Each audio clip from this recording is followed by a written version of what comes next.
a ideia de liberdade serve também ela uma elite, uma bolha, uma certa bolha, e não a população ou boa parte da população?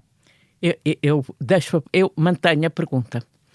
Eu acho que a liberdade de movimento, a liberdade de pensar, a liberdade de escrever, a liberdade de imaginar serve a uma bolha que nós desejaríamos que seja o mais larga possível, mas não serve a uma boa parte da população. Porquê? Porque não lhes interessa. Ou porque nós somos diferentes uns dos outros. Ou porque as pessoas que vivem em condições económicas pobres.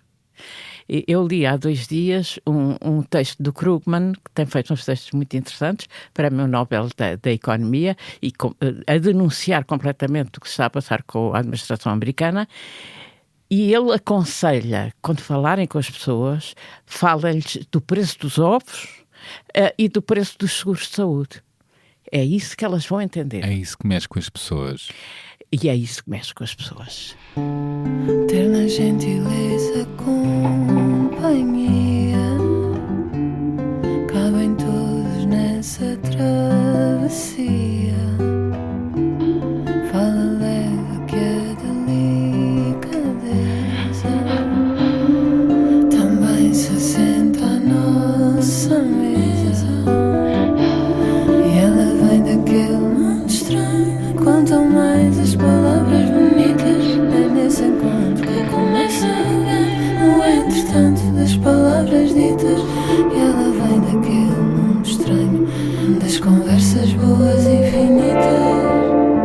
E essa é a beleza das pequenas coisas. E essa é a beleza das pequenas coisas. Essa é a beleza das pequenas coisas. Essa é... Uma conversa com Bernardo Mendonça.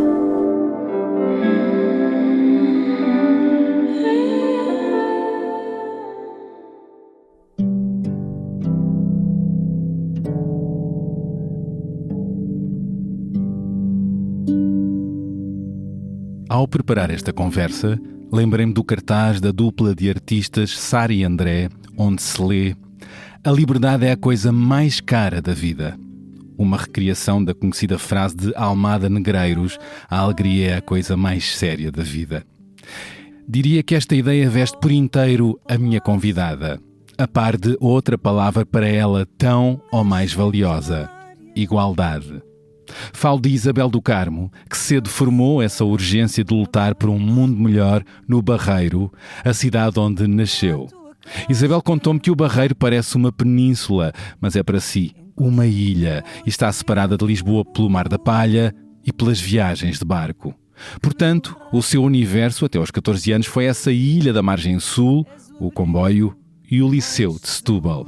Ou seja, um paraíso de liberdade na terra que foi gênese da classe operária lisboeta.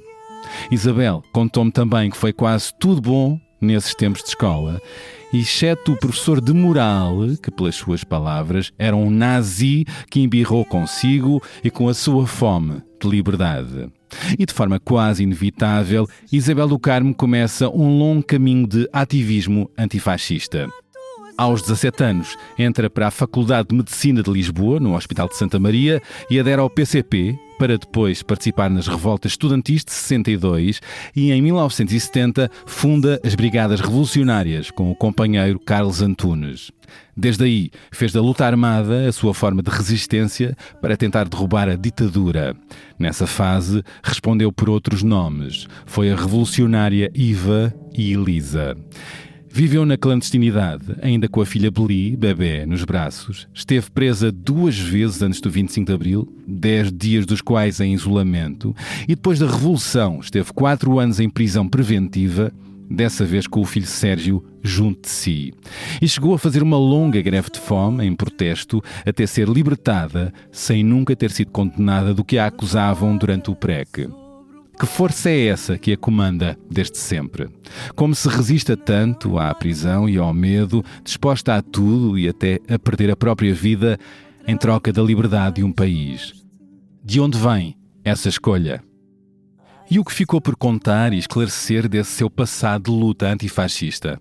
Ao olhar para trás, o que preferia ter feito de forma diferente? Sendo Isabel do Carmo uma das protagonistas e mulheres de armas que ajudaram a deitar abaixo o antigo regime e a fundar os Valores de Abril, como encara agora, 52 anos depois da Revolução dos Cravos, o crescimento da extrema-direita, a par das tentativas de apagamento do passado e o atual estrangulamento da esquerda? O que falhou, o que ficou por fazer e o que continua por cumprir? Há um país que olha para a ideia de liberdade como um conceito vago que não lhes toca? E que futuro nos espera? Em que utopia Isabel ainda acredita para o país? Importa ainda dar conta que Isabel do Carmo foi diretora do semanário Revolução entre 74 e 77, um jornal marcado pelo grafismo sofisticado, editado pelo PRP, Partido Revolucionário do Proletariado, e que se afirmou como uma notável médica, doutorada e especialista na área de endocrinologia, diabetes e nutrição. Foi professora universitária, dirigiu a Ordem dos Médicos, fundou 3 sociedades científicas e dirigiu 2 relevantes estudos nacionais sobre prevalência da obesidade. Continua a ser uma doença dos mais pobres? Vou perguntar também. Em 2004, Isabel do Carmo recebeu das mãos do presidente Jorge Sampaio o grau de Grande Oficial da Ordem da Liberdade, a mais alta condecoração para todas as pessoas que se distinguiram pelas suas ações em prol da liberdade e da democracia. Autora de um sem fim de livros, aos 85 anos, Isabel do Carmo continua a escrever, a participar em conferências pelo país e a dar consultas no seu gabinete, para onde vai sempre a pé. O que a leva a não querer abrandar e a ter o consultório aberto? É uma forma de escutar e tomar o pulso das pessoas e do país? Terá receio de chegar ao fim da vida e de escrever as mesmas palavras do seu pai, João Azevedo do Carmo, que dizia: morro cheio de coisas que não disse e vazio de coisas que não fiz? Vou perguntar também.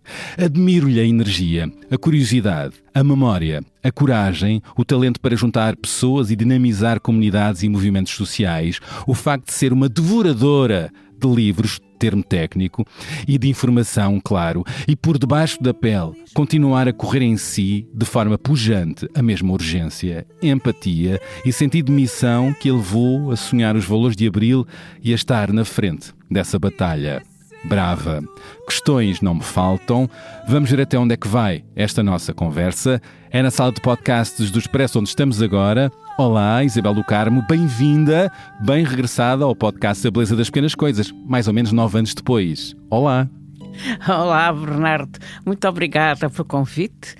Parabéns por estes anos todos com este podcast e parabéns pelas referências recentes a que é o melhor podcast que há. Obrigado por ter vindo e ter voltado. E vamos conversar? Vamos conversar. Bora. O Expresso tem uma nova subscrição que lhe dá acesso completo ao The New York Times, com atualidade, jogos, culinária e muito mais. E ainda aos conteúdos exclusivos da SIC Notícias, incluindo o Direto Vertical, a nova e inovadora emissão que se adapta ao seu smartphone. Subscreva em expresso.pt/digital. Expresso. Liberdade para pensar.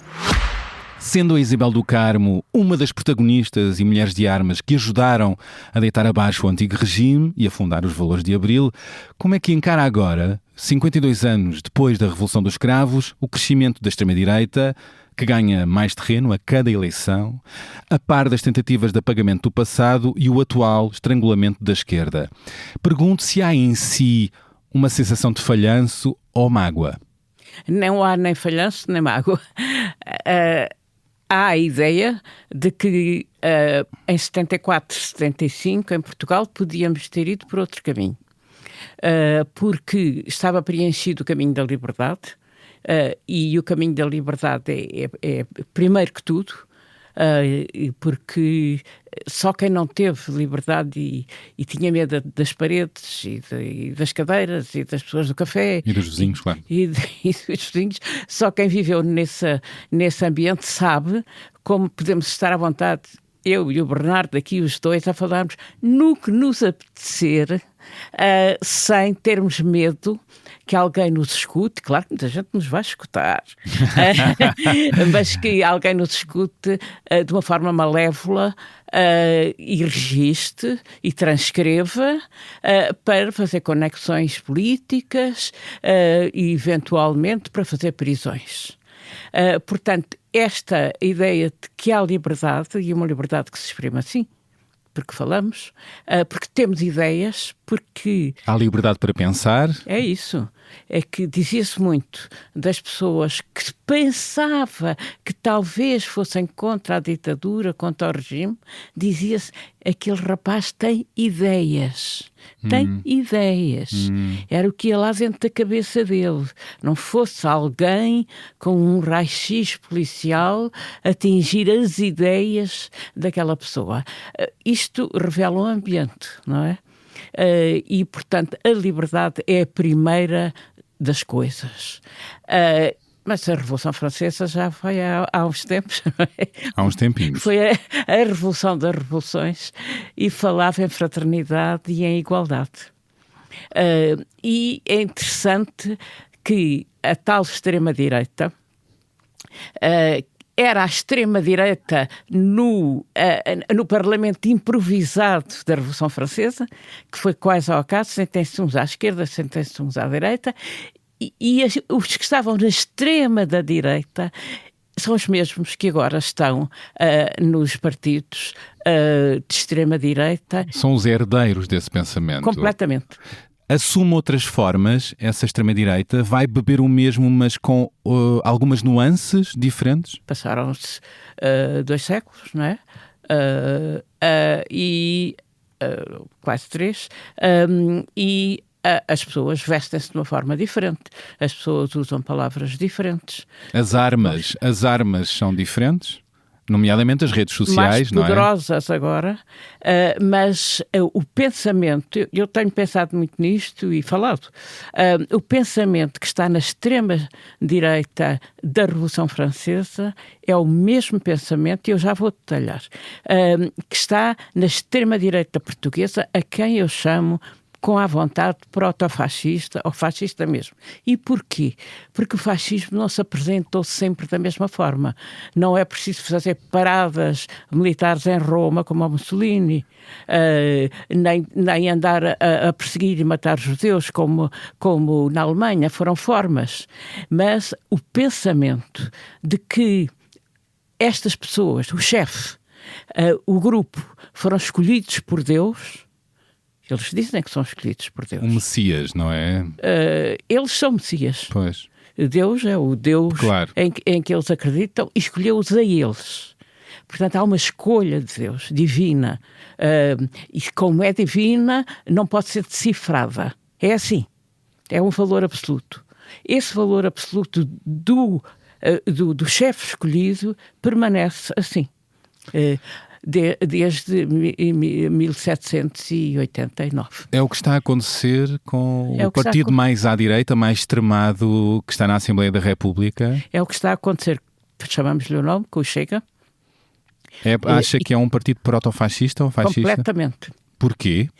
Por este motivo, porque se acham selecionados por Deus para serem os chefes, porque põem a questão da nação como se fosse qualquer coisa de divino e sagrado. Ora, a nação tem uma longa história.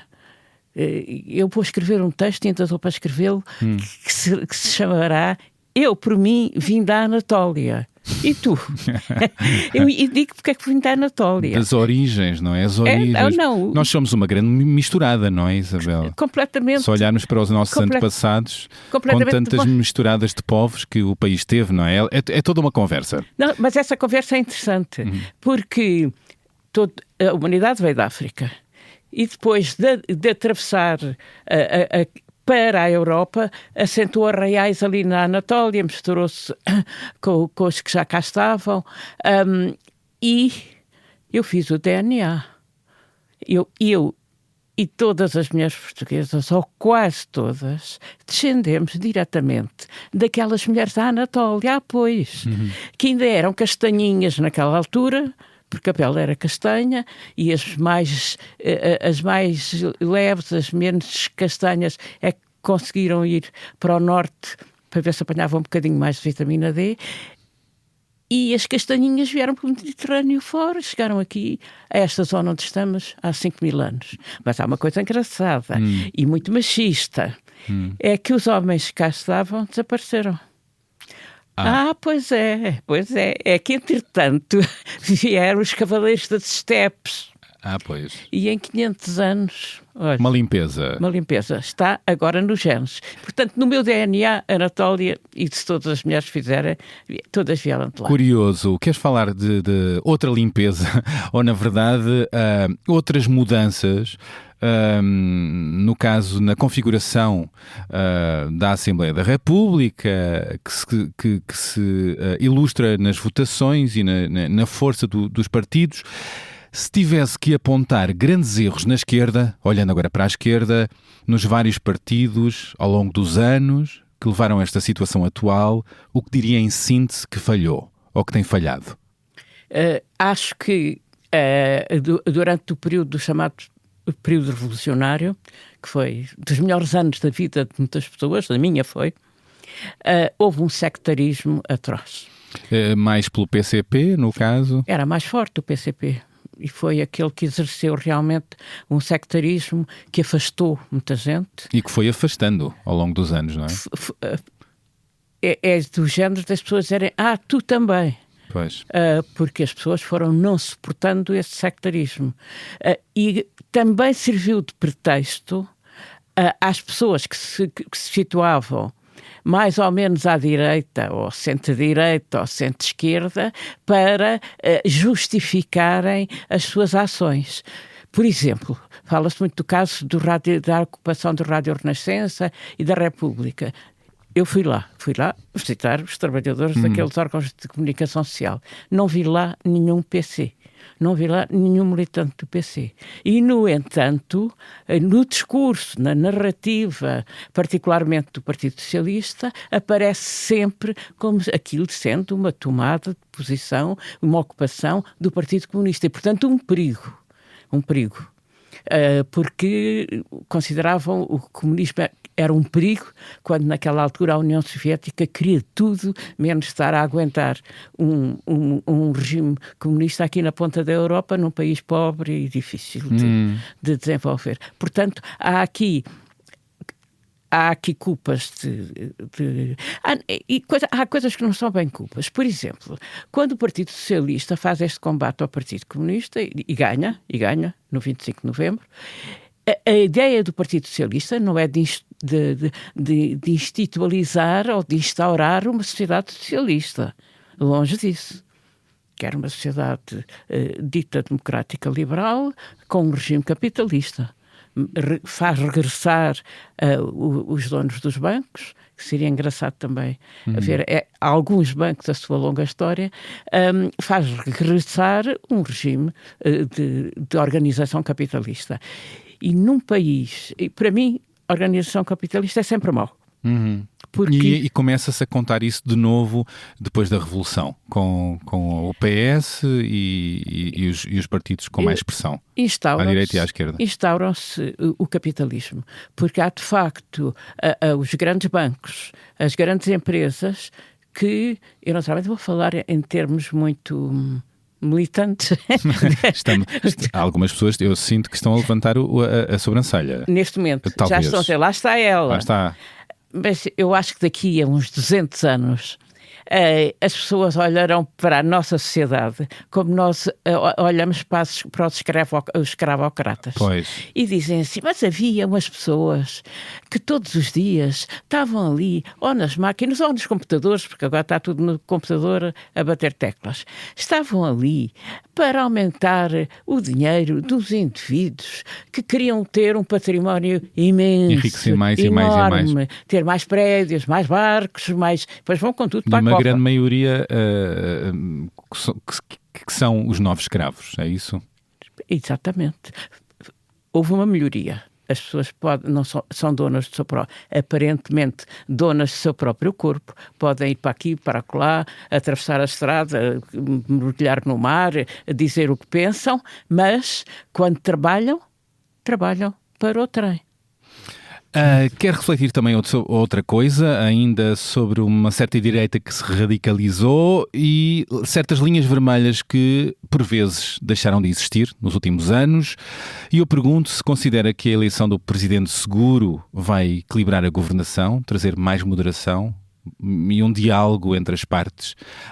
O que é que acha? Está mais otimista ou pessimista ou, com a ironia, está segura ou insegura quanto ao que aí vem?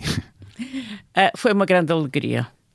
Não escondo perante os meus amigos radicais de esquerda que não há. São simples sociais-democratas.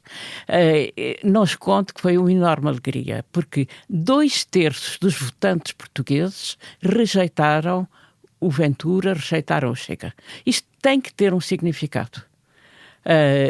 Ainda por cima, em cima de um temporal que podia ter perturbado um bocado a maneira das pessoas se sentirem, mas isto significa exatamente o que eu disse. 2/3 rejeitaram o Chega. Ainda há uma maioria de pessoas em Portugal que rejeita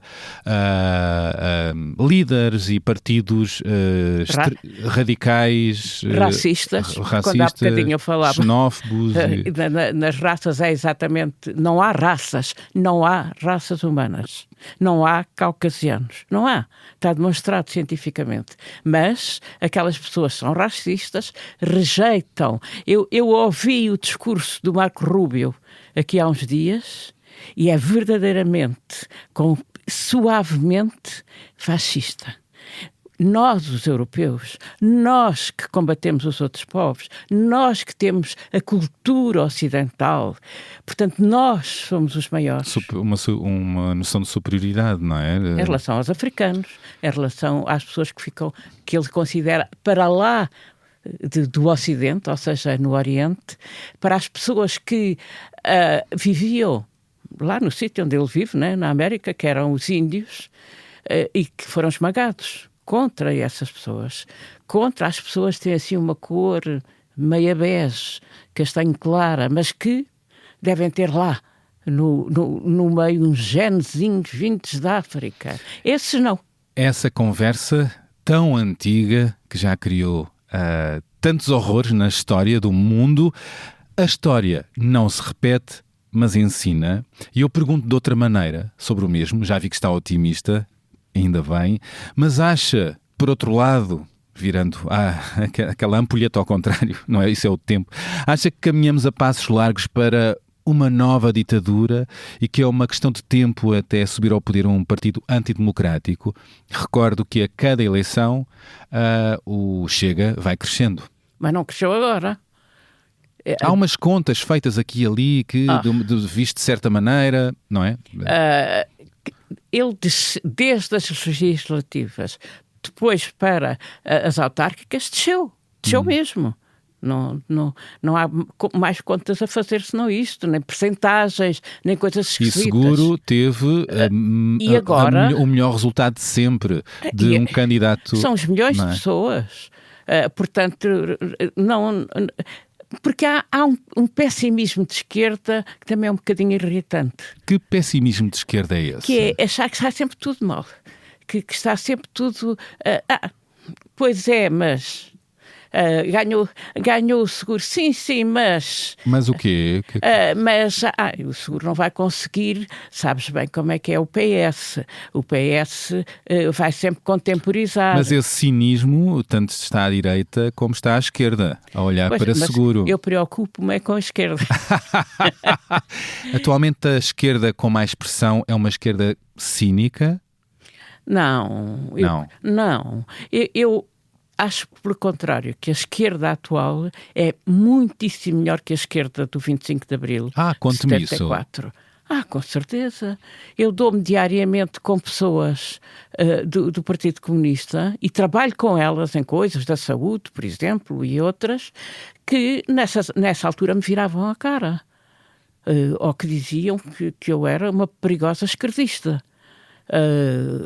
Que quando eu apelava à insurreição, porque é verdade que apelava, diziam que era uma provocação. Mesmo quando começámos a descobrir que o Spínola era um engano, desse lado vem-nos esse epíteto de provocação, estão a provocá-lo. Portanto, essa atitude, e atitude de cortes no Diário de Notícias, na televisão, etc., enfim, coisas tristes. Atualmente, eu tenho grandes amigos dentro do Partido Comunista e trabalho com eles. Portanto, só isso é bom.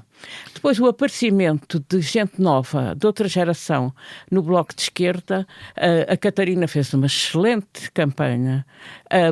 E essas pessoas que vêm de novo para posições de uma forma nova, porque as coisas novas têm que ter formas novas. Pois. E depois, outros ainda mais novos, que trabalham comigo em iniciativas, e tenho, neste momento, era mesmo mau dizer isto, mas contacto com uma rede de pessoas daquela geração da Casa do Comum.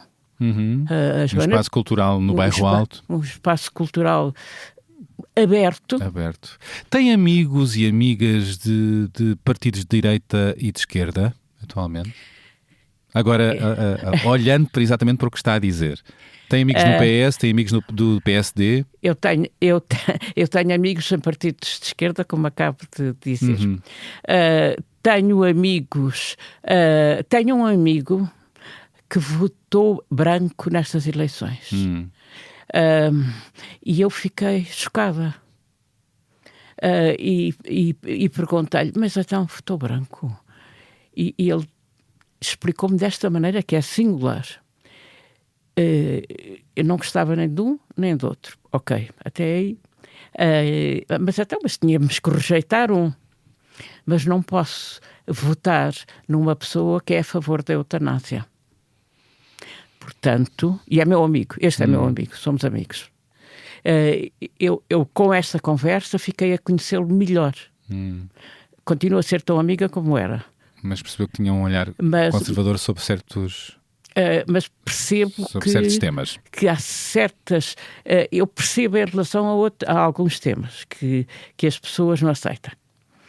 Mas há outros que sejam tão fortes que levem uma atitude desta, para mim foi uma novidade, e, portanto, eu devo ter amigos que se pode considerar de direita. Também tenho amigos que são. Não podia fugir à piada. Olhe, tenho aqui um exercício, porque tenho um vidão, uma vida feita de muita coisa, e que atravessa a história da nossa democracia e a revolução.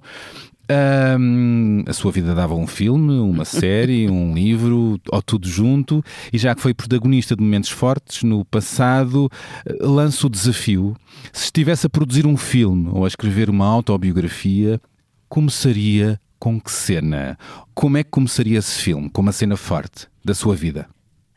A favor daqueles que diziam que eu andava a endemoninhar os militares, eu fiz uma assembleia com os sargentos da Força Aérea em Monsanto, que ainda hoje eu olho para isso e penso assim, que tempo era aquele para uma miúda, porque eu era uma miúda, baixinha, porque eu acho de ser baixinha e redondinha também acho que tem as suas características. Faz uma assembleia para homens fardados, sentados no chão a ouvi-la, a aceitá-la, a acharem que o que ela está a dizer que são coisas importantes. Esse foi, talvez eu começasse aí. Em que ano isso foi? Foi em 75. Em 75? Um ano depois da Revolução, e a sua mensagem? Era uma mensagem de esperança, de mudança, de transformação, de utopia? Foi sempre. De igualdade. Eu acho que o mito, o topo, o objetivo, embora eu saiba que é longínquo, tem que ser a igualdade. Seres humanos não podem ser desiguais, devem ser diferentes uns dos outros. Coisa que muitas vezes passou pela cabeça dos utópicos é fardar-nos todos de igual e pintar-nos todos igual. Pois. Isso é muito mau. Pois. Portanto, diferentes, que é isso é que dá alegria à vida, não é? Mas todos com casa, com frigorífico, fogão, comida, sem passar frio nem calor, e a poderem movimentar-se como deve ser. Pois, condições essenciais para uma vida digna, decente, com os direitos humanos eu às vezes, quando estou um bocado cansada, aborrecida e preocupada se vai ou não acontecer bem isto e aquilo, penso isso, porque há um velho lutador antifascista católico integralista, que cumpria todas as regras do catolicismo, mas uma alma extraordinária, e que dizia isso: cada pessoa tem direito a estas coisas que eu acabei de dizer. E a verdade é que eu sei que há muita gente que não tem estas coisas. Ainda hoje. E sobretudo as crianças.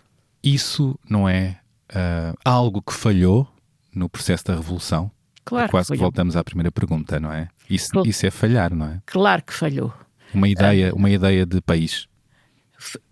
Eu consolo muito com a ideia de ter visto crianças nos bairros da Lata, ali em frente do Hospital de Santa Maria,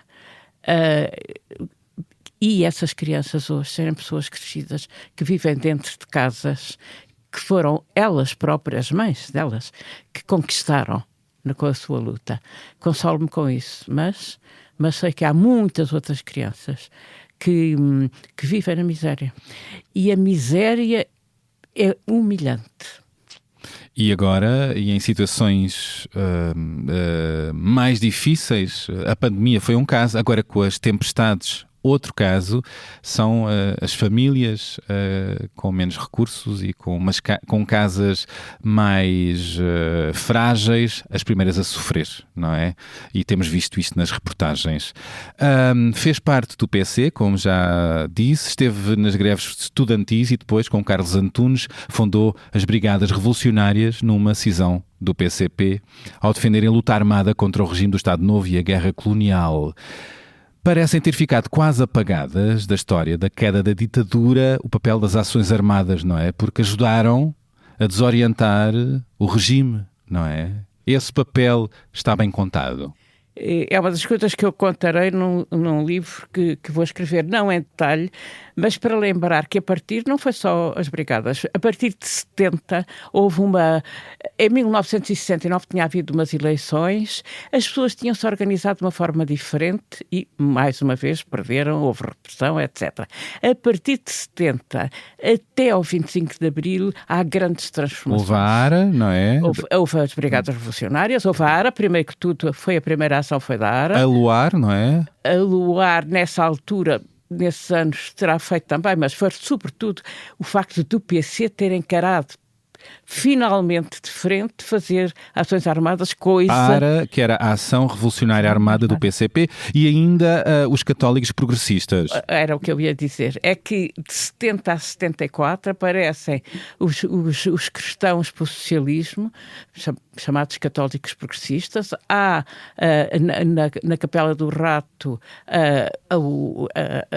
a proclamação, digamos, da luta contra as colónias, e o jejum da Capela do Rato e as prisões que sucederam. Há novas formas de luta, de agitação e propaganda que vêm a muito determinados grupos de estudantes, mas que foram diferentes. Foram completamente diferentes. E se nós formos ver os acontecimentos exatamente do último ano, antes do 25 de Abril, há greves por todo o país. Por todo o lado. E não foram então só os militares que quebraram com o regime, não é? Aliás, também a luta contra o regime, que ajudou a quebrar o regime, também aconteceu em África. Portanto, é um movimento diverso ao mesmo tempo a acontecer, e isto tem estado muito simplificado a história, não é? É, muito, muito. Isto é tudo contado de uma forma muito esquemática. Houve interesse em suavizar a história do 25 de Abril também, não é? Até lhe chamavam transição, não é? Pois. Que era o que muita gente desejava que tivesse sido. Uma transiçãozinha, assim como a Espanha. Suave. Suave. Com cravo. escravos, preservar não é? escravos é giro. É giro. Quase sem sangue, não a é? propósito, a Celeste, A vendedora dos escravos. eu conheço a família da Celeste. Pois conheço. E a Celeste já era contra o regime quando foi oferecer os escravos. Portanto, não foi uma espontânea.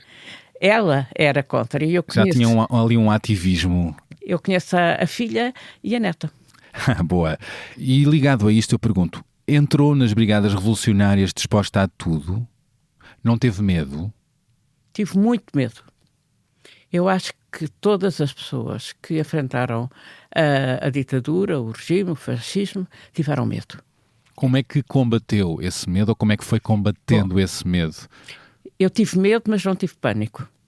Eu acho que quem tem pânico, e houve pessoas que tiveram pânico. Quem tem pânico, a única solução que tinha era ir-se embora e não permanecer. Porque foi desafiando o sistema, chegou a ser presa 2 vezes antes da Revolução e, portanto, a expectativa de se ia ser presa ou não, imagino, e de viver na clandestinidade já por si...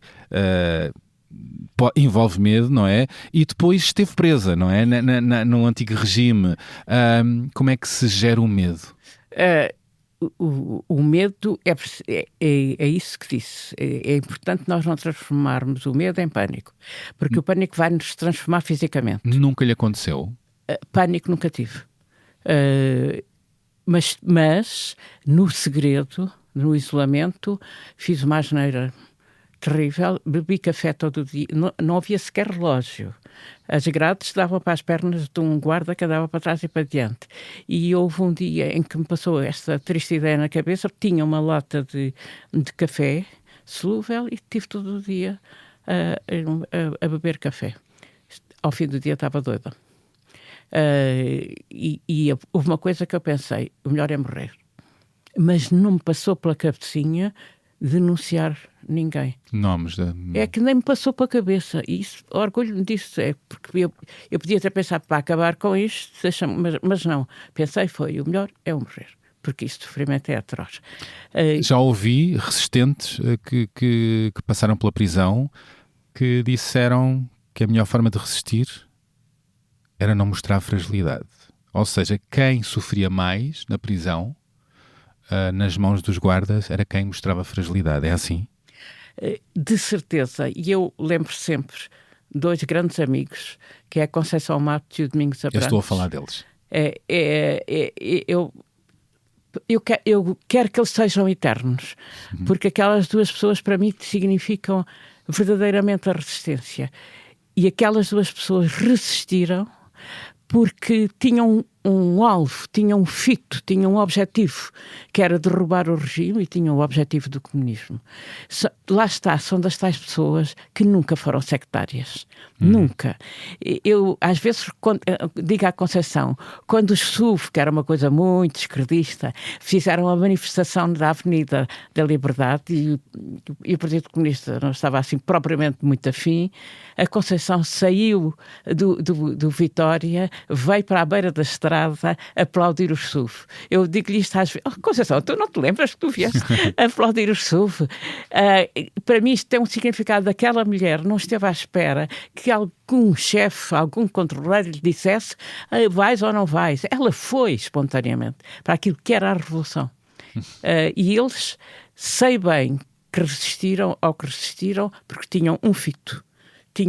A Conceição, aliás, insultou os PIDs. Um fito, um objetivo. Um objetivo. Foi isso que ele levou a resistir também a si, Isabel? Completamente. E depois isso do fito do objetivo tem a ver com outra coisa, que é com a dignidade da pessoa. Se eu não resistisse, era como se morresse aos meus olhos. Perdia a dignidade. Não podia ser. Mas nenhum de nós... E eu perguntei a Isabel se sabia, não sabemos os nossos limites da dor, do medo, foi gerindo, não é? Vai-se gerindo. É como a tal história do café, eu não sabia que não podia beber café todo o dia. E como fiquei doida, quando saí da cadeia fui ter com o meu professor, que era o Barão Arnão Fernandes, uma consulta e perguntei-lhe, descrevi-lhe isto que acabei de descrever assim e para lhe perguntar, o professor diga-me se eu vou ficar doida. Depois desta descrição toda, o Barahona, que era incrível, disse: não vai enlouquecer, nunca vai enlouquecer. Aconselho-a a não voltar a ser presa. Claro que não foi coisa Mas que isso não... é um conselho que se aplica a toda a gente. A toda a gente. Mas o facto dele me dizer que eu doida, psicótica, não ia ficar, foi muito bom. Pois, porque os traumas, há os traumas de guerra e há os traumas de prisão que podem ficar, não é? O stress pós-traumático é terrível. Teve-se stress pós-traumático de alguma maneira? Não tive. Que bom. Logo a seguir ao 25 de Abril, na fase do PREC, as brigadas revolucionárias chegaram mesmo a receber, isto é público, 1000 armas do exército, não é? Sim. Já chegou a dizer que estão agora mortas e enterradas. É assim? Enforjadas com certeza. Ainda sabe onde é que estão enterradas? Algumas sei, mas eu não participei nessa ação de enterramento das armas. Algumas sei mais ou menos os sítios onde estão. Aliás, no filme do Pedro Pinho, não é nesse que agora ganhou o prémio, no anterior, que é a Fábrica do Nada, a certa altura há um velho, que não é ator, é ator improvisado, que chama aos jovens da fábrica, aponta para o chão e diz: ali embaixo estão enterradas coisas que podem ser solução. E o jovem diz: mas já está tudo enferrujado. Mas sabe onde estão algumas, não é? Algumas. E ainda estão enterradas. Devem estar enferrujadíssimas, embora os meus camaradas tenham tratado aquilo com umas delicadezas incríveis. Queria que esclarecesse de forma sintética porquê terem recebido tantas armas depois do 25 de Abril. A democracia ainda não era um sistema assegurado, ou seja, estava tudo em transição, havia perigos, havia instabilidade e essas armas eram para quê? Durante o período que chamam de processo revolucionário em curso e que estava tudo maluco, não houve várias ações da extrema-direita. Formou-se o MDLP, o ELP, o Spínola foi reunir com eles para a Espanha, houve mesmo oficiais portugueses que reuniram lá e foram fotografados por uma valente infiltração. Portanto, ações de extrema-direita houve muitas. Morreu uma senhora numa das ações, eu conheci bem o marido, extraordinário Sr. Teixeira, que nos acompanhou sempre depois nas prisões que nós tivemos em 78. Mas o perigo da direita existia. E havia vontade desse grupo de reverter. É que ações de esquerda que tivessem dado mortes ou feridos não houve nenhuma. Que me digam uma, não houve nenhuma. E da direita? A direita passou a ser constante. E, portanto, eu ainda hoje considero que a existência de armas não localizadas nas mãos da esquerda foi dissuasor de uma ida mais para a direita do 25 de novembro. Foi dissuasor. Porque havia esse receio e então... Podia haver uma resposta. Uhum. Portanto, foi muito bom. Naturalmente que o hotel esteve de acordo. Esteve. Porque tinha uma intuição e um apego às coisas e ao povo. E houve cumplicidade, não é? Houve cumplicidade, claro. Sim. Há algo muito interessante na sua biografia, a par da luta antifascista e de ter criado as Brigadas Revolucionárias, foi o facto de ter vivido na clandestinidade e ter estado por diversas vezes presa, como eu disse, e no meio disso tudo foi formando família. Teve 2 filhos, a Beli, diminutivo do nome Isabel, não é? E o Sérgio. E eu pergunto a si, enquanto mulher e mãe e resistente, como é que foi conciliar esses 2 mundos que parecem inconciliáveis, não é? E são difíceis de conciliar. Eu tenho imenso respeito pelas mulheres, sobretudo do Partido Comunista, que foram as que tiveram mais tempo, que passaram por isto, de ter filhos na clandestinidade e de viverem com eles na clandestinidade, porque é muito difícil. Chegou a viver com a Beli e com o Carlos Antunes na clandestinidade, não é? Eu e o Carlos Antunes não estávamos na mesma casa, não podíamos estar. Mas chegou a estar com a sua filha? Era um risco. Com a Beli estive.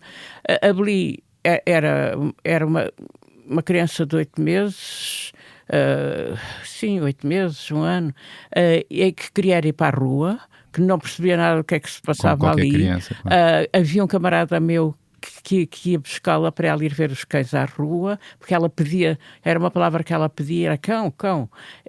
Mas... E outra palavra que ela sabia era camaraia. Camaraia. Camaraia porque ouvia muito a palavra camarada.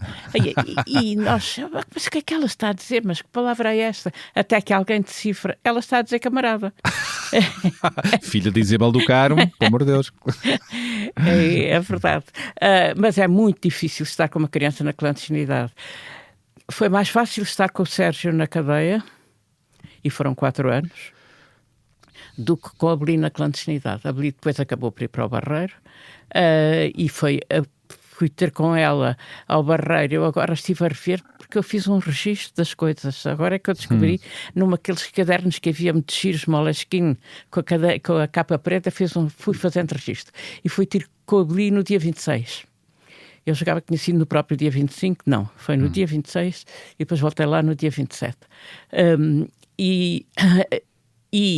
A distância da criança, e claro que eu cheguei lá, ela olhou para mim e não me conheceu. Porque estava já sem ela há uns largos meses, não é? Há 2 anos. Há 2 anos. Já não estava com ela há 2 anos. E esteve com ela no dia 26 de Abril. 26 de abril. Quando voltou a... Ela já tinha andado nas manifestações. Porque os meus camaradas do Barreiro já tinham levado para as manifestações. Imagino que tenha sido duro para si, enquanto mãe, sentir. Foi horrível. Pois. Ela olhar para mim e não me conhecer, foi horrível. Olhou com ar de estranheza. Eu tenho visto esta descrição a outras mulheres. É horrível, porque os filhos, para nós, é um prolongamento do corpo, não é? É tudo quanto há de mais visceral. E ela olhar para mim e não me conhecer foi horrível. Com o Sérgio, não. Com o Sérgio estive durante 4 anos. Ainda com a Beli, quero falar de um episódio relatado no livro Mulheres de Armas, Histórias das Brigadas Revolucionárias, assinado pela Beli, Isabel Guindim. E está lá um texto de introdução escrito por si, que recorda um certo momento e uma certa data que talvez ilustres um pouco disto que está a falar. Estávamos em janeiro de 74, a Isabel vivia na clandestinidade e a dado momento chegou a atravessar a fronteira, julgo que foi para Paris, e relata que a meio dessa ação telefonou para a casa clandestina onde estava Carlos Antunes para saber da sua filha Beli. Ela ainda não tinha completado 2 anos e quando perguntou como ela estava a Carlos Antunes, o que é que ele lhe respondeu? Está ali a brincar com as determinações das bombas, dos detonadores, porque são às cores, e portanto ela está ali a brincar. Era ele a gozar comigo, não é? O que é que sentiu ao ouvir isso? Percebi que era a gozar, mas tive receio que ele não fosse assim tão cuidadoso quanto isso. É brincar com o perigo, não é? E eu devo dizer que fui lá fora, saltei os montes para ir lá fora, contactar com uma pessoa da Fralimo, e voltei outra vez para Portugal. E é das coisas que me orgulho. Porque uma pessoa estar num país de liberdade, onde há tudo quanto é divertido, e depois voltar outra vez clandestinamente, passar por cima dos montes clandestinos outra vez. Para voltar à luta, e pronto. Para mim foi um atestado para mim próprio. Mas há uma coisa engraçada nisso. Um dia estava eu na SIC a falar, já não lembro do quê, e era ao mesmo tempo que em Montalegre também se falavam do problema de estradas. E quando vou a sair, disseram-me, há aqui um telefonema para a senhora, de uma pessoa de Montalegre. E então a pessoa de Montalegre disse, eu sou o miúdo. Já não te lembras do miúdo? E então o que é que acontecia? Era o miúdo que atravessava comigo clandestinamente a fronteira. E eu só depois é que percebi que isto é uma regra nas fronteiras. Mandavam um miúdo para não ser um homem. Para não ser um homem. Estamos no Portugal daqueles anos pelo simples não. Vai um miúdo. E encontrou o miúdo tantos anos depois, não é? Um homem feito, certamente, de meia idade. Com filhos. E netos, tal, quem sabe. Foi mesmo muitos anos depois. Este encontro com o miúdo foi já nos anos 80 ou 90. Chamaram-na de terrorista, de bombista, mas sei que se orgulha também de, em nenhuma das suas ações e do seu grupo, ter provocado a morte de ninguém, porque, ao que sei, não era esse o vosso objetivo das Brigadas Revolucionárias, a não ser a morte acidental de 2 militantes que estavam a manusear bombas. Esses rótulos ainda a perseguem, e essa narrativa? Claro que sim. Ainda animei, talvez, por 3 vezes, 3 pessoas diferentes passaram por mim à noite na rua e disseram: terrorista, devias era estar presa.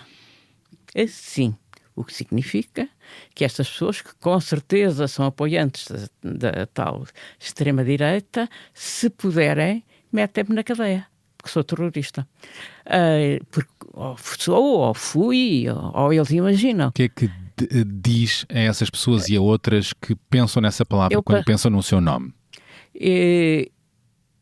Eu não só não fui terrorista, como o grupo a que eu pertencia não era terrorista, e tenho uma definição para terrorista.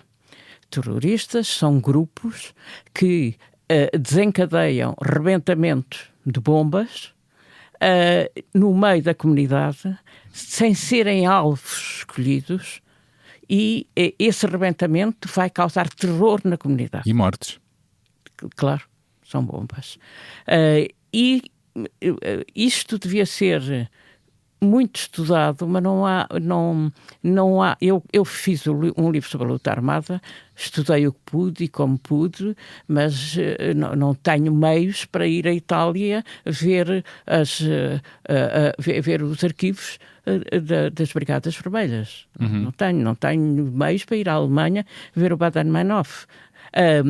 Mas não há estudos aprofundados desses grupos, porque os estudos da investigação têm que ter dinheiro, não é? Uhum. Eu, na bibliografia, encontrei muitas coisas da polícia sobre o terrorismo, embora sejam artigos sérios, digamos, mas da polícia, como é que vamos encontrar os terroristas, quem são os terroristas, etc., não encontrei na perspectiva contrária. Mas há uma coisa engraçada, é que uns jovens do curso da GNR pediram para se encontrar comigo porque estavam a fazer um trabalho de curso, de formação que eles têm, sobre o terrorismo. E queriam incluí-la. Eu expliquei-lhes isto que lhes estou a chamar assim. Fiquei com o endereço deles e gostava de voltar a encontrá-los. As ações das Brigadas Revolucionárias não tinham como alvo pessoas, portanto não pretendiam provocar mortes, não é? Foi mesmo um princípio nosso. Num princípio o vosso cumprido, não é? Cumprido. E portanto as bombas eram colocadas com que objetivo? Explique. Destruir alvos naquela altura, sobretudo militares. A guerra... E papéis, não é? Também... As duas coisas. A guerra a guerra colonial tinha começado em 61 e nós pusemos a primeira bomba 10 anos depois. A AR uns meses antes e nós uns 10 anos depois, porque custou muito a construir dentro da oposição portuguesa. Primeiro, a luta clara contra a guerra colonial e contra a existência de colónias. Foi tão lento este absorver dessa posição, que agora nos parece tão simples, que a primeira pessoa que falou sobre isso num comício aberto ou semi-aberto foi o Tengarrinha. Jamais me esquecerei que foi o Tengarrinha que falou primeiro nisso, nas colónias, na guerra colonial e na independência das colónias. Mal ele pronunciou isto, o grupo militar, as milícias do capitão maltês, invadiram o sítio onde estávamos, que era o Palácio do Marquês da Fronteira, e desataram a espancar as pessoas. Isto é um momento inicial. É inicial. da esquerda portuguesa, da oposição portuguesa, tomar uma posição clara contra a guerra colonial e contra as colónias. Também colocaram bombas ou fizeram assalto a bancos, não é?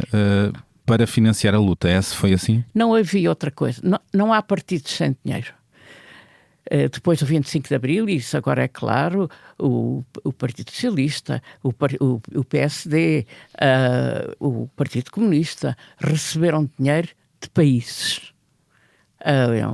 O Partido Comunista da União Soviética, o PSD e o PS da Fundação Ebert da Alemanha. Isto é claro e é assim. Um partido, para existir, tem que ter dinheiro. Tem que ter dinheiro, mesmo na clandestinidade, tem que ter dinheiro para comer, para ter casas, para alugar casas, para se deslocar. E foi assim que nós tivemos que fazer assaltos a bancos. E nisso o Carlos Antunes distinguiu-se. Um bom assaltador de bancos. Chegou a estar envolvida nisso, de alguma maneira? Eu nunca fui aos bancos. Fui buscar o dinheiro ao Não, aquilo já não era sacrário, estava desacralizado. De um padre em Palmela, pois. Os padres progressistas e do modo geral, os católicos progressistas colaboraram muito neste tipo de lutas. Eu fui lá buscar esse dinheiro. E chegou a ter bombas na sua mão? Cheguei a ter bombas na minha mão, sim. Mas não manuseava? A primeira bomba foi constituída, o Carlos Antunes aprendeu com o Nuno Bragança, com o escritor, foram os dois fazer um curso de bombas. E não foi no YouTube, porque não existia YouTube. Desculpa a piada. Fizeram em Paris, com os antigos da Argélia. Um curso chique em Paris? Um curso de bombas. E Unibomba? E o Nuno Bragança era terrível. Por ele as coisas ainda iam mais longe. Mas eles aprenderam que os camponeses, os agricultores franceses faziam covas para as vinhas metralhando o solo para fazer o buraco. E era com nitrato. Era com nitrato e com mais alguma coisa que desencadeasse no nitrato a violência para a bomba.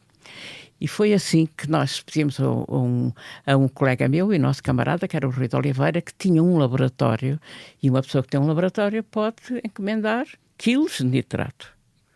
E ele encomendou quilos de nitrato, foi com o carro dele até ao Parque Eduardo VII, lá ao cimo. Eu fui com o meu Mini até lá, recolhi no porta-bagagens os pacotes de nitrato, que seriam a bomba que depois deflagrou na base da NATO na Fonte da Telha.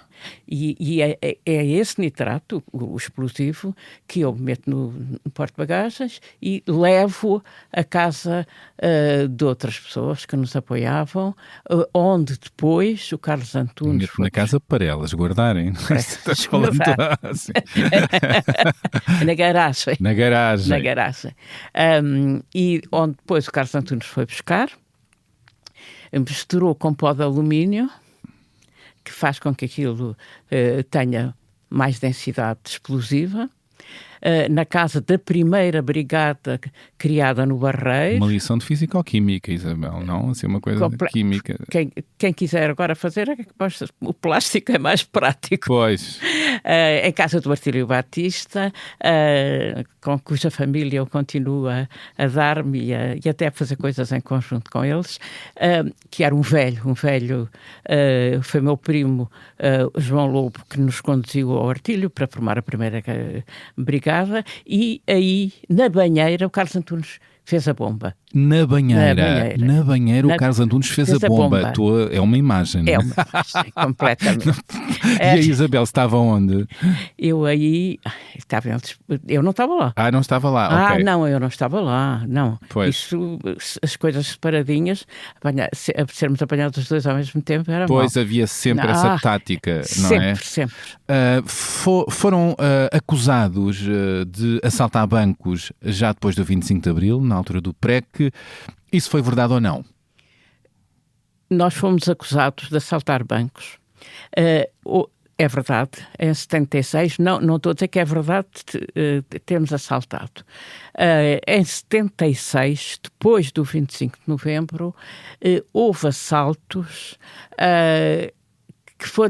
que nos foram atribuídos porque junto de um desses assaltos foi encontrada uma carrinha do jornal Página 1. Se assim foi, ainda bem que existiu o jornal Página 1. Eu, pessoalmente, não estava envolvida. Nunca esteve envolvida em assaltos a bancos depois do 25 de abril? Nem o Carlos Antunes. E mais, eu estava num período em que tive muito mal fisicamente, porque tive um problema de sucessivos abortos espontâneos com uma hemorragia brutal, estive em choque, fui internada e um pouco depois engravidei do Sérgio. Foi a primeira ecografia que se fez, uma das primeiras, na maternidade Alfredo da Costa. Portanto, a minha vida, aí sim, era de gestora de crianças, porque nós queríamos ter um filho. E o Sérgio nasce em outubro de 77. 8 meses depois são presos, não é? Depois somos presos e lá vai o Sérgio. E lá vai o Sérgio consigo. Como é que foram esses anos, primeiro enquanto mãe, com uma criança consigo na prisão, o seu filho?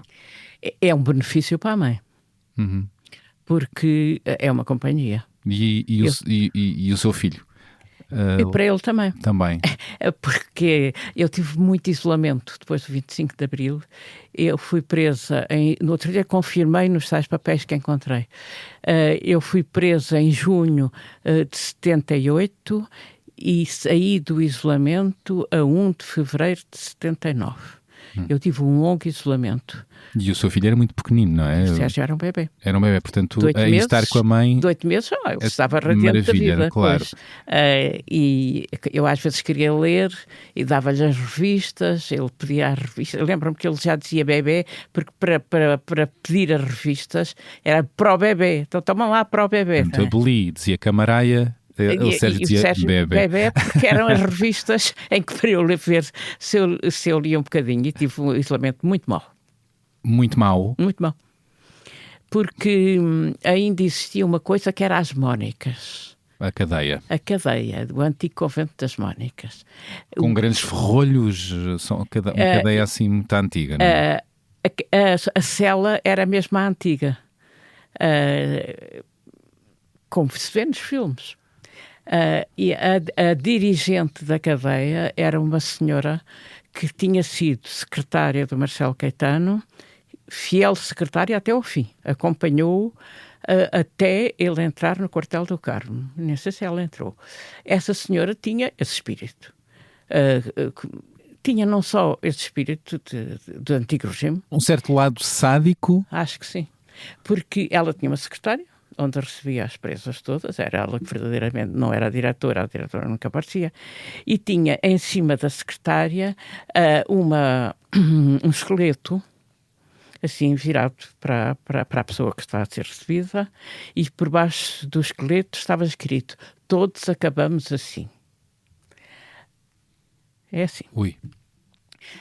Era uma pessoa especial, que mantinha aquela cadeia nos termos do antigamente, mas do antigamente duro, não é?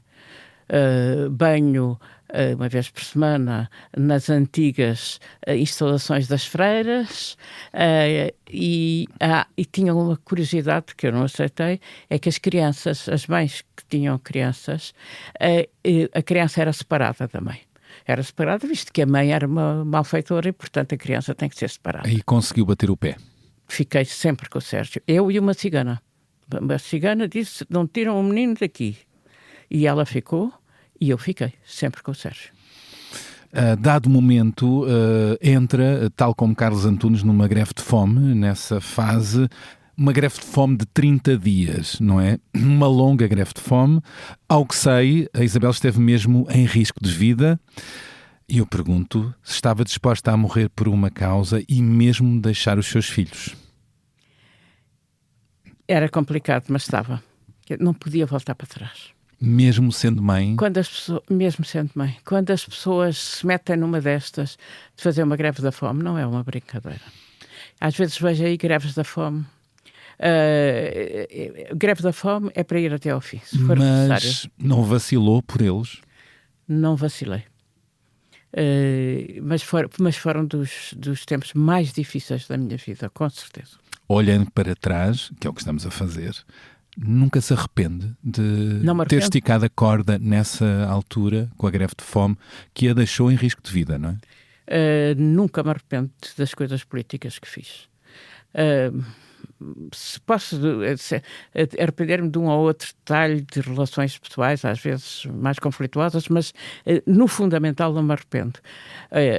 Portanto, no fundo, o que eu digo muitas vezes, e tenho esta conversa com os meus filhos, é que eles não tiveram uma vida como as outras crianças. Não tiveram uma vida como os filhos deles agora têm. Mais fácil. Mais fácil em tudo, não é? Eu, depois de sair da cadeia, fui para um bairro, e um bairro é um bairro. Infelizmente, não tem, os transportes são muito difíceis. Foi difícil os tempos seguintes. Ainda para resolver a parte da greve de fome, queriam ser amnistiados pela vossa luta antifascista e, a dado momento, colheram um vasto apoio da Assembleia da República, à exceção do Partido Comunista, não foi? É extraordinário. Ao que sei, os filhos de Carlos Antunes foram ter com os líderes políticos e pessoas da direita, várias, ajude-me aqui, mas Lucas Pires e Helena Roseta deram o seu apoio. Cunhal virou a cara e, pelo que me disseram, ele afirmou: eles, para mim, morreram, não estão vivos. Exatamente. Sobre si e sobre Carlos Antunes. Exatamente. Como é que comenta isso? Eu acho que o stalinismo matou a esperança do comunismo. Ainda hoje? Ainda hoje. E o Partido Comunista atual não é um partido... Não é stalinista o atual.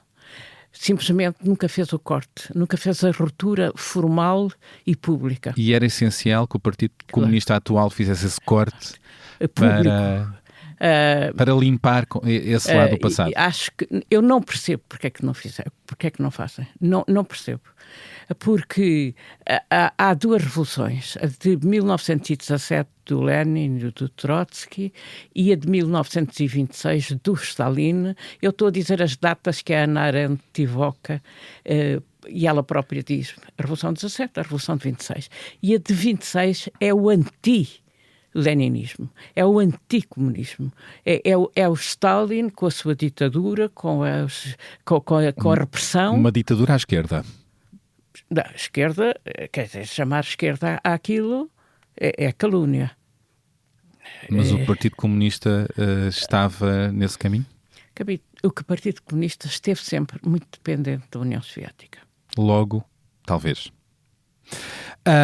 Terminaram a greve de fome quando chega a amnistia, que na verdade não vos abrangeu, pelo que sei, mas acabaram por ser libertados por excesso de prisão preventiva.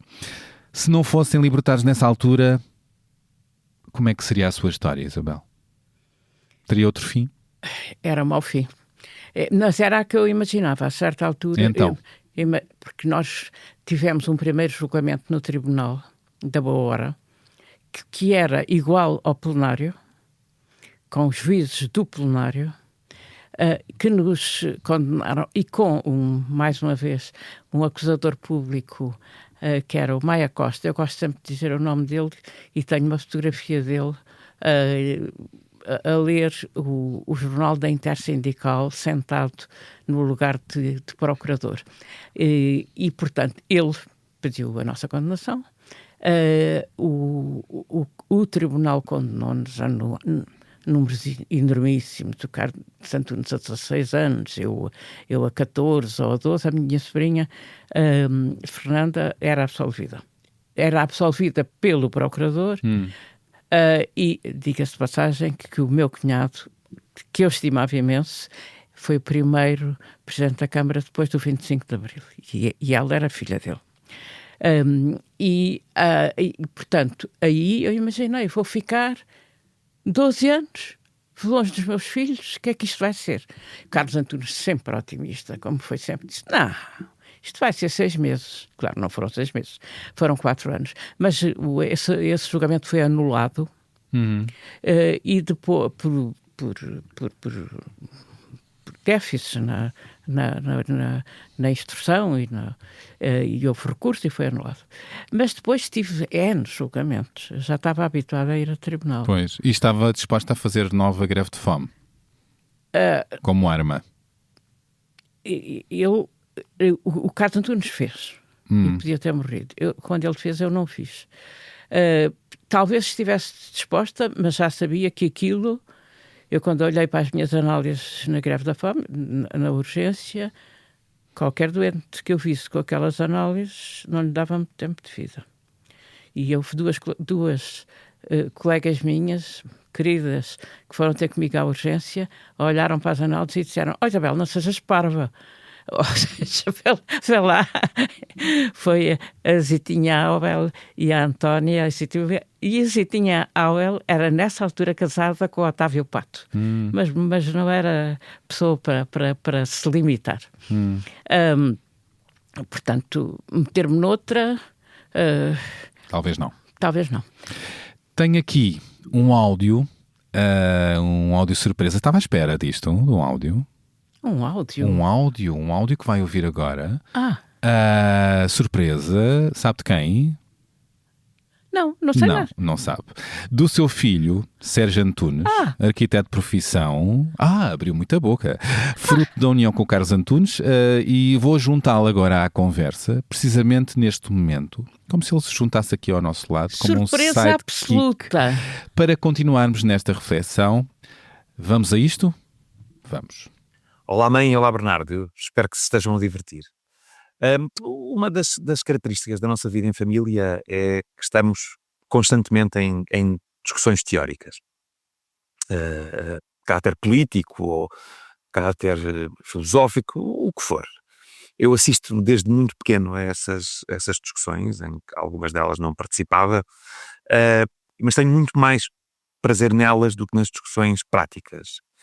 Uma das características de quem conhece a minha mãe é que sabe, uma das características da minha mãe é a falta de aptidão que a minha mãe tem para as coisas práticas do dia a dia. No fundo, e acho que isto resume bem, é que jamais interrompemos uma conversa ao jantar para falar sobre o que estamos a comer. E eu gostava de vos deixar 3 questões que têm a ver com essas conversas e que arrastamos desde sempre. E são 3 questões para que as respostas que obtivemos não são muito satisfatórias. E gostava de partilhar com quem vos ouve. E pronto, a primeira, e dirigindo-me diretamente a ti, mãe, é que tu tens uma biografia pessoal e política de resistência, e eu, no fundo, gostava de perceber de onde é que vem essa escolha. Sempre que falamos sobre isto, tu respondes como se não fosse escolha, como se fosse algo que não tinha escolha e que partiu sempre das condições de base. Respondes, é assim, e focando a natureza, é assim. E esta evocação da natureza, aliás, não é uma coisa muito habitual em ti. Aliás, quer dizer, não é habitual. Quem convive contigo conhece a tua enorme precipitação. Mas, no fundo, eu acho que sabemos que, claro, que não é assim. Claro que poucas são as pessoas que resistiram ativamente, que arriscaram e prescindiram de uma vida, chamemos-lhe, normal. Eu imagino que, se calhar, para ti não é fácil responder em relação a ti própria e porque é que arriscaste e tiveste esta escolha, mas tu convives e conviveste com muitos resistentes. Todos os que eu conheci respondem com a natureza, com um impulso, fizeram, não tinham outra escolha. Eu gostava de te perguntar o que é que achas que estes resistentes tinham em comum entre si. E já agora, e porque isso é importante, aceitando de barato que isto é um impulso, como é que nós nos treinamos para este impulso? Como é que nós nos treinamos para um dia, quando for necessário, dizer é assim, não tinha outra escolha? A segunda pergunta parte da primeira, num certo sentido. Esta resistência de que falamos é e era contra quem? Ou seja, nós sabemos contra o que era, não é? Era contra o fascismo. Mas quem é que era o suporte deste fascismo? Eu não vivi o pré-25 de Abril, mas sempre me pareceu otimista pensar que o regime existia apesar da população querer a liberdade. Não haverá uma parte bastante importante da população para quem a liberdade é um conceito meio teórico, que não tem qualquer influência direta na sua vida? Ou seja, que no fundo que a liberdade serve uma elite, ou seja, serve todos, mas o uso prático dessa liberdade é uma coisa de elite. E isto é uma ideia que me incomoda bastante, mas que se calhar o momento político atual levanta esta ideia de forma radical. Quando nos levantamos, no fundo, quando nos levantamos pela liberdade de todos, se calhar levantamos contra a maioria. A terceira pergunta é mais virada para o futuro. Isto porque eu acho que estamos todos desesperadamente carentes do futuro, não é? Carentes de imaginar alguma coisa que vá para lá da pura resistência, para além da luta pelo dia-a-dia e pelas condições do dia-a-dia. O passado deixou-nos um bocado traumatizados relativamente às grandes narrativas coletivas, a todos os planos que prescindem ou que prescindiram dos indivíduos, em prol dos indivíduos, prescindiram dos indivíduos em si mesmo, e as características desses indivíduos em nome de um futuro por vir. E eu acho que este foi um equilibrismo, que este tipo de equilíbrio é um equilibrismo que eu te conheço bastante bem e que marcou a tua vida, este equilíbrio entre o coletivismo e o desejo individual. E portanto a minha pergunta é esta, como é que tu imaginas o futuro na relação entre estes dois polos? E será que é possível uma utopia coletiva, reafirmo, onde os desejos e a criatividade individual impera? Bom, como eu disse, acabámos de ouvir Sérgio Antunes, o filho de Isabel do Carmo, arquiteto de profissão, fruto da união com Carlos Antunes. O Sérgio lançou aqui muitas boas perguntas que dão excelentes reflexões. A primeira pergunta, tendo a Isabel uma biografia pessoal e política de resistência, de onde é que vem essa escolha? Como é que se forja essa escolha? É da natureza? Trabalha-se isso, esse olhar, essa coragem? É impulso? Perguntou também, essa resistência é e era contra quem? Ou seja, quando nos levantamos pela liberdade de todos, levantamos-nos contra a maioria? Uma questão incómoda, mas muito interessante. E a pergunta para o futuro, como é que Isabel imagina o futuro na relação entre dois polos? É possível uma utopia coletiva onde os desejos e a criatividade individual impere? Estas e outras perguntas vou lançar já na segunda parte desta conversa. Vou querer, claro, que a Isabel me responda e vou querer que leia os certos que trouxe para ler, um deles escrito a partir da sua experiência na prisão, o livro Puta de Prisão. Vou querer que partilhe também algumas das músicas que a acompanham, uma ou outra sugestão cultural, e saber o que é que a leva aos 85 anos a dar consultas ainda. É para medir o pulso do país? A obesidade em Portugal é ainda um problema dos mais pobres? O que fazer para a combater? É o que vamos ouvir na segunda parte, isto e muito mais, uma conversa disponível a partir da manhã deste sábado. Boas escutas, Isabel. Diga boas escutas às pessoas. Boas escutas. Isso! Que as pessoas que estejam a ouvir Exato. Nesta manhã de sábado... Ou noutro dia qualquer, porque pode ser ouvido mais para a frente. Agora fica no ar, não é? Fica no ar. Pode ser daqui a 10 anos, imagina. Escutem-me com aquela ideia de que estou por bem. Estou aqui por bem. Que bom! Estamos. Até já. Estamos.